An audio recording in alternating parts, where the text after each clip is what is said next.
അപ്പോൾ ഈ റമദാൻ നോമ്പ് തുറക്ക് എല്ലാവരും വെറൈറ്റി പലഹാരങ്ങൾ ഉണ്ടാക്കുന്ന തിരക്കിലാവുമല്ലേ. എന്നാൽ നമുക്കൊരു ഉന്നക്കായുടെ റെസിപ്പി കണ്ടാലോ. അപ്പോൾ നമ്മുടെ ചാനൽ സബ്സ്ക്രൈബ് ചെയ്ത് കൂടെ മറക്കല്ലേ കേട്ടോ. ആദ്യം തന്നെ പാനിലേക്ക് നെയ്യ് ഒഴിച്ച് തേങ്ങ ഒന്ന് മൂപ്പിച്ചെടുക്കുക. കൂടെ അണ്ടിപ്പരിപ്പും ബദാമും ചെറുതായി അരിഞ്ഞതും കൂടെ ചേർത്ത് കൊടുക്കുക. നന്നായി മൂത്ത് വരുമ്പോൾ ഒരു 3 മുട്ടയും കൂടെ പൊട്ടിച്ചൊഴിച്ച് ചിക്കി എടുക്കുക. ശേഷം എല്ലാം കൂടെ ചേർത്ത് കുറച്ച് ഏലക്കാപ്പൊടി, മധുരത്തിന് ഒരാണി ശർക്കരയും കൂടെ അരിഞ്ഞത് ചേർത്ത് നന്നായിട്ട് ഇളക്കി മാറ്റി വെക്കുക. ശേഷം വേവിച്ച് വെച്ച നേന്ത്രപ്പഴം ഉടച്ചെടുക്കുക.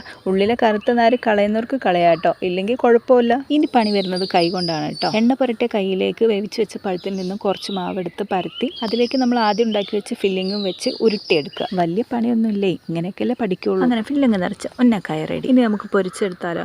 ഒരു പാനിലേക്ക് എണ്ണ ഒഴിച്ച് 1, 2, 3 ഇട്ട് തിരിച്ചും മറിച്ചിട്ടിട്ട് പൊരിച്ചെടുക്കുക. തീ മീഡിയം ടു ലോ ഫ്ലെയിമിൽ വെച്ച് ഗോൾഡൻ നിറയാകുമ്പോൾ കോരിയെടുക്കുക.